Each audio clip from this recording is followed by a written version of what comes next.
ओम शांति 2/10/2023 के साकार अनमोल धारणा युक्त मधुर महावाक्य हैं।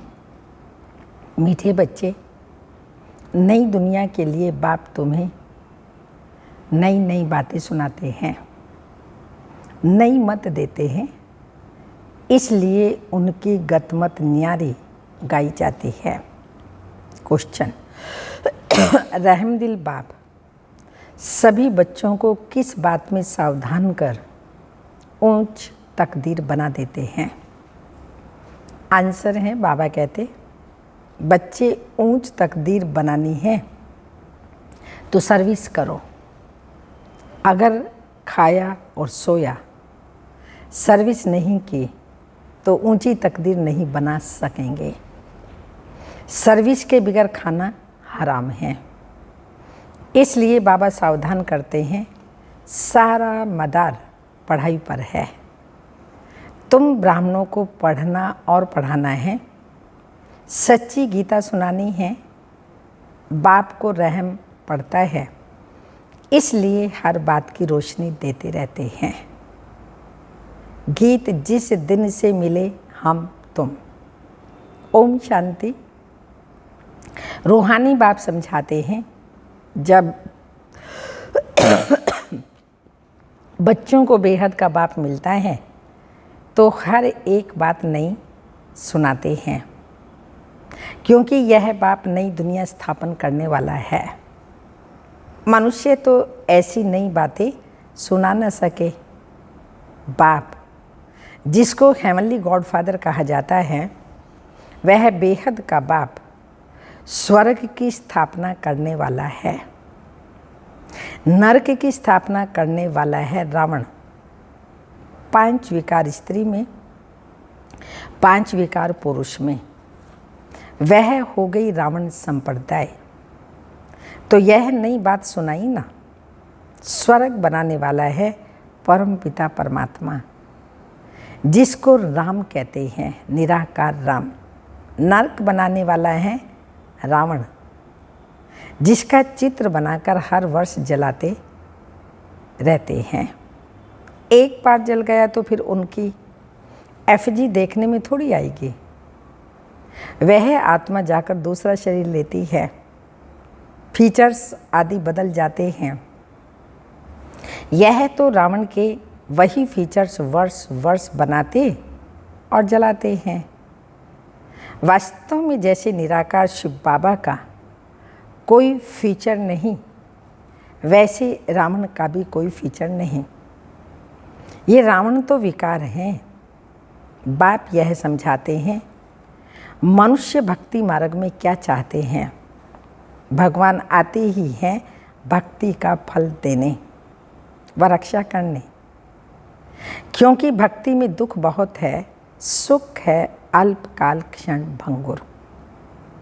भारतवासियों का बिल्कुल दुखी जीवन है। कोई का बच्चा मरा, कोई का दिवाला निकला, जीवन तो दुखी ही रहता है ना। तो बाप कहते हैं, मैं आता हूँ सभी का जीवन बनाने। तो बाप आकर के नई बातें बताते हैं, कहते हैं, मैं आया हूँ स्वर्ग स्थापन करने। वहाँ तुम विकार में नहीं जाएंगे। वह है ही निर्विकारी राज्य, और यह है विकारी राज्य। अगर तुमको स्वर्ग का राज्य चाहिए तो वह बाप ही स्थापन करते हैं।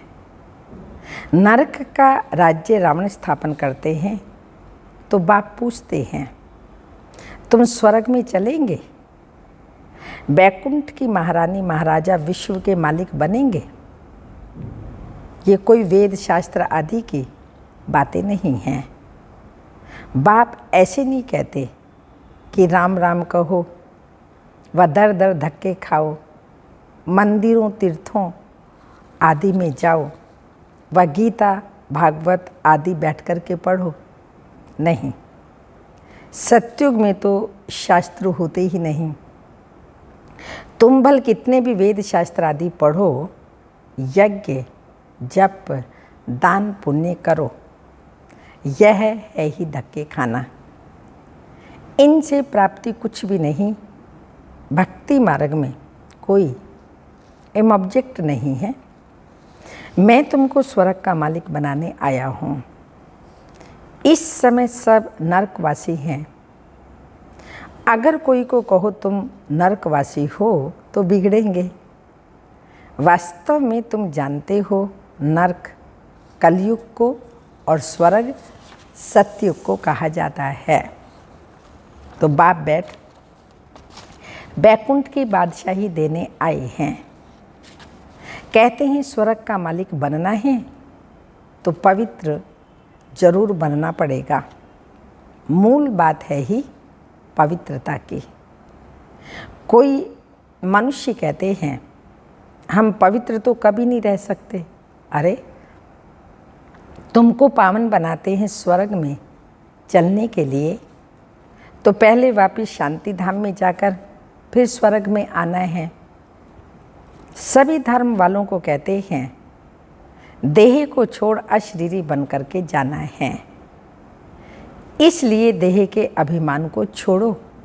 मैं क्रिश्चियन हूँ, बोधी हूँ, ये सब देह के धर्म हैं।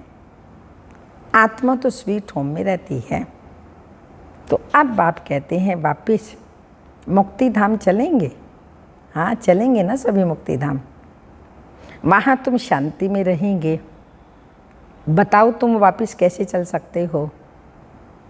मुझ बाप को और अपने स्वीट होम को याद करो और देही के सब धर्म को छोड़ो।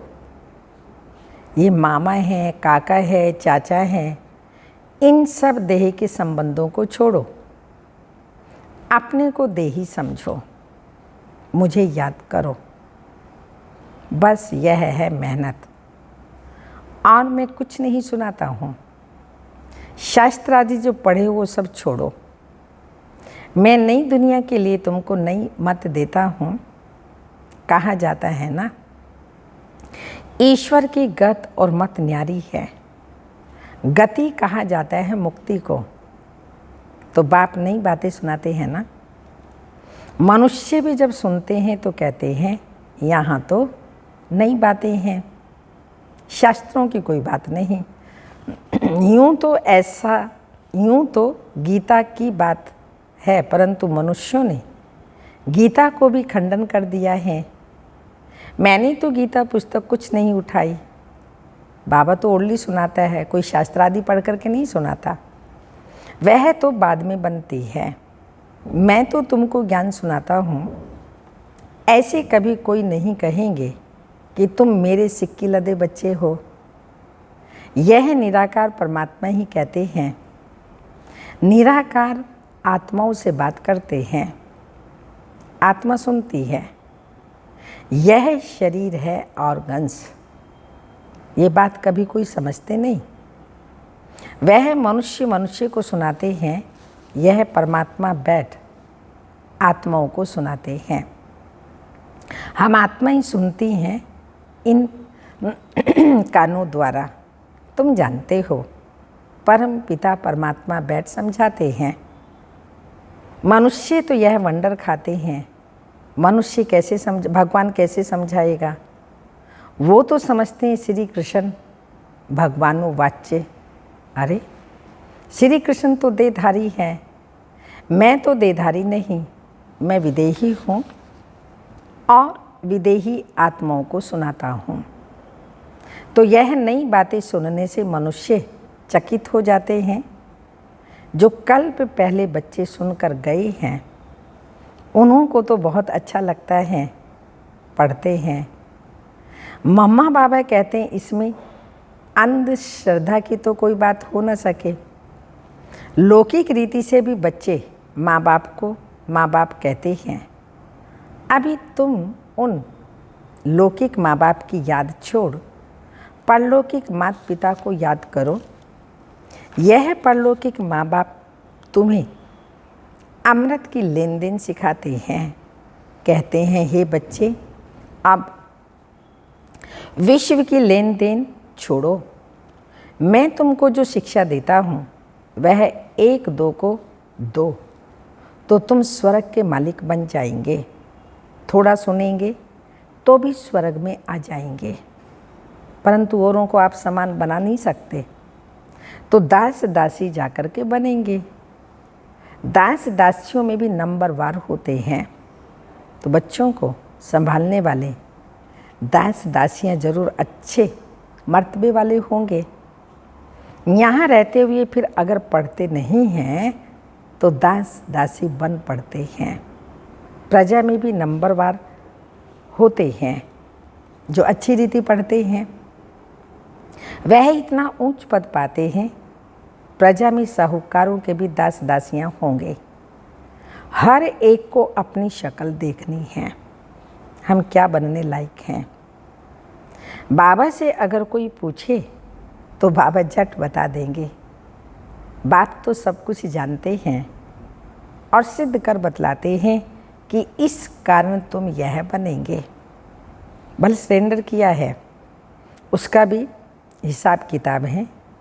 सरेंडर किया परंतु कुछ सर्विस नहीं करते, सिर्फ खाते पीते रहते तो जो दिया वह खाकर ख़त्म करते हैं। दिया सो खाया, सर्विस नहीं की तो थर्ड क्लास दास दासी जाकर बनेंगे। हाँ, सर्विस करते हैं और खाते तो ठीक है, सर्विस करके खाते हैं तो बाबा कहते ठीक है। धंधा कुछ नहीं करते, खा खा करके ख़त्म कर देते हैं, फिर और भी बोझा चढ़ जाता है। यहाँ रहते जो दिया सो खाया, जो बल नहीं देते परंतु सर्विस बहुत करते हैं तो वह ऊंच पद पा लेते हैं। मामा ने धन कुछ नहीं दिया परंतु पद बहुत ऊंच पाती है, क्योंकि बाबा की रूहानी सर्विस करती है। हिसाब है ना। कईयों को नशा रहता है, हमने तो सब कुछ दिया है, सरेंडर हुए हैं, परंतु खाते भी तो है ना। बाबा मिसाल तो सब बताते हैं, सर्विस नहीं की, खाया और खलास किया। कहते हैं ना, जिन सोया तिन खाया। 8 घंटे सर्विस करने बिगर खाना हराम है।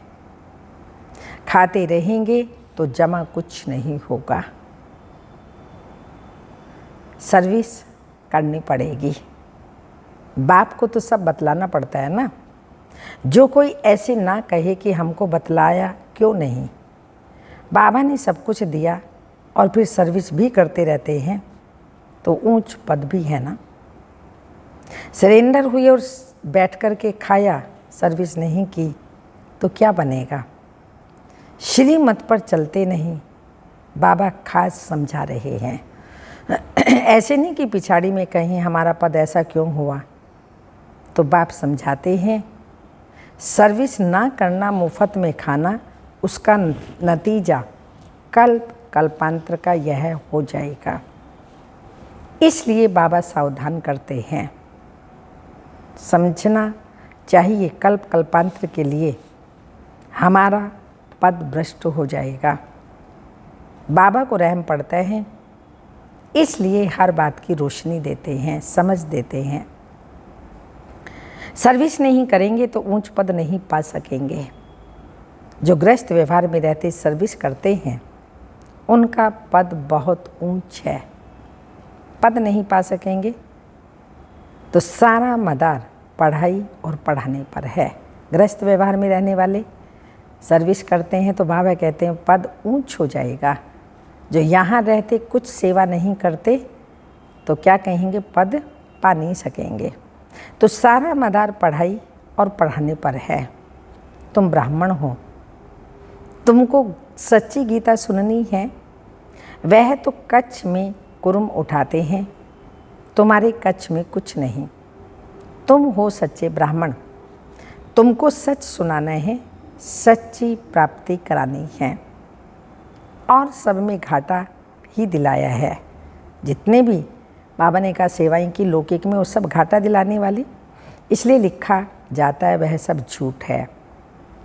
बाबा सच सुना करके सच खंड का मालिक बनाते हैं।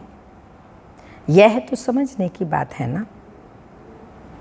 विश्व का मालिक बनना कम बात है क्या?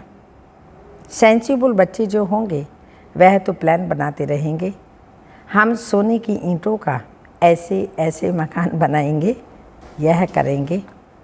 साहूकार का बच्चा जैसे बड़ा होता जाएगा उनके ख्यालात चलेंगे, हम ऐसा करेंगे, यह बनाएंगे।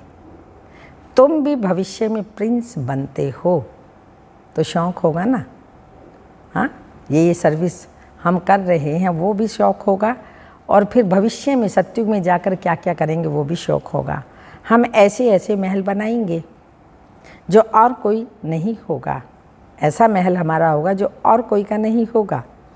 यह ख्यालात उनके चलेंगे जो अच्छी रीति पढ़कर पढ़ाते हैं। बादशाही तो होगी ना, तो बुद्धि में ये ख्यालात चलनी चाहिए। हम कितने नंबर से पास होंगे। बड़ा भारी स्कूल है, इसमें लाखों करोड़ों पढ़ेंगे, ढेर आएंगे।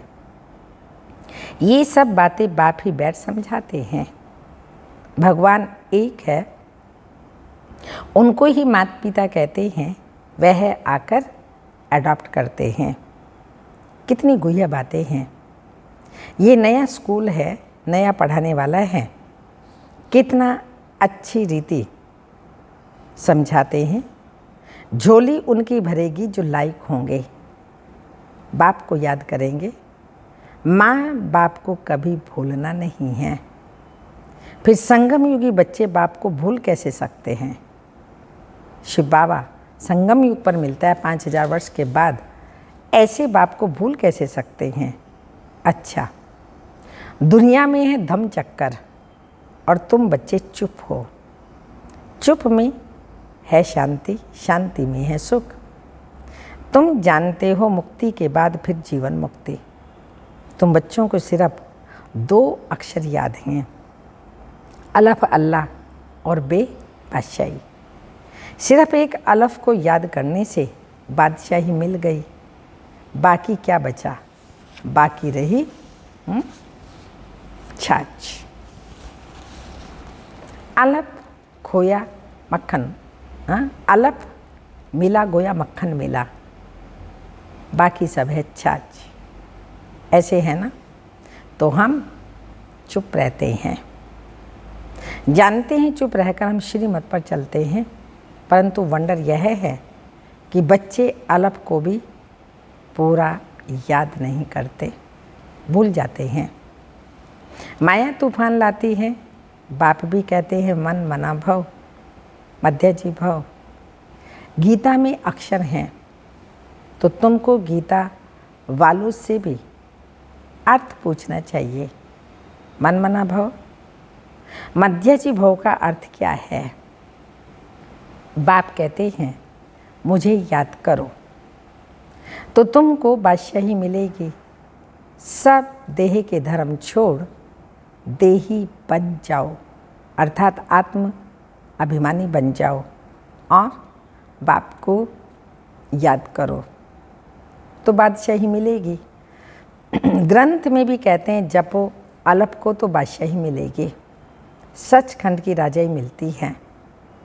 हम दुनिया से बिल्कुल न्यारे हैं और कोई भी ऐसे नहीं कहेंगे। बाप तुम्हें नई बातें सुनाते हैं, बाकी सब पुरानी बातें ही सुनाते हैं। बात बड़ी सहज है, अलफ के बनो, शिव बाबा के बनो तो बादशाही मिलेगी। फिर भी पुरुषार्थ करना पड़े। बाबा के बन गए कुछ ना करें ऐसा नहीं बाबा के तो बन गए, लेकिन फिर पुरुषार्थ भी करना पड़े। आप सामान बनाने की सर्विस करेंगे उतना फल मिलेगा। मनुष्य ना अलफ को जानते ना बे को जानते, बे माना बादशाही का मक्खन। श्री कृष्ण के मुख में मक्खन दिखाते हैं ना, जरूर स्वर्ग की स्थापना करने वाले ने ही बादशाही दी होगी। अच्छा, मीठे मीठे सिक्की लदे बच्चों प्रति माता पिता बाप दादा का याद प्यार। Good morning, diamond morning. रूहानी बाप की रूहानी बच्चों को नमस्ते। धारणा के लिए मुख्य सार हैं, वापिस स्वीट होम घर जाना है। इसलिए देह के धर्मों और संबंधों को भूल स्वयं को देही समझना है, इसी अभ्यास में रहना है। सेकंड पॉइंट, बाप को जो शिक्षाएं मिली हैं वह दूसरों को देनी है, आप समान बनाना है। 8 घंटे सर्विस जरूर करनी है, शिक्षाओं को धारण करना है, आप समान बनाना है, 8 घंटे सर्विस जरूर करनी है। वरदान, शुद्ध फीलिंग द्वारा फ्लू की बीमारी को खत्म कर वरदानों से पलने वाले सफलता मूर्त भाव। वरदानों से पलने वाले सफलता मूर्त भाव। स्पष्टीकरण, सभी बच्चों को बाप दादा की श्रेष्ठ मत है, बच्चे सदा शुद्ध फीलिंग में रहो। मैं सर्वश्रेष्ठ अर्थात कोटों में कोई आत्मा हूँ। मैं देव आत्मा, महान आत्मा, विशेष पाठधारी आत्मा हूँ। इस फीलिंग में रहो तो व्यर्थ फीलिंग का फ्लो नहीं आ सकता। जहाँ यह शुद्ध फीलिंग है वहाँ अशुद्ध फीलिंग हो ही नहीं सकती। इससे फ्लू की बीमारी से अर्थात मेहनत से बच जाएंगे और सदा स्वयं को ऐसा अनुभव करेंगे कि हम वरदानों से पल रहे हैं, सेवा में सफलता पा रहे हैं। वरदानों से पलने वाला सेवा में सफलता पाता। स्लोगन, संगम युगी मर्यादा पुरुषोत्तम बनना, यही ब्राह्मण जीवन का श्रेष्ठ लक्ष्य है। संगम युगी मर्यादा पुरुषोत्तम बनना, यही ब्राह्मण जीवन का श्रेष्ठ लक्ष्य है। ये अव्यक्त इशारा किसी भी प्रकार का अलबेलापन खजाने को वेस्ट कर देता है, तो वेस्ट नहीं करना, 1 से 10 गुना बढ़ाना, जिसको बाप दादा कहते हैं कम खर्च वाला नशीन। ये है बढ़ाना और वो है गंवाना। तो तन, मन और धन को सदा सफल करने वाले ऑनेस्ट आत्मा बनो। ओम शांति।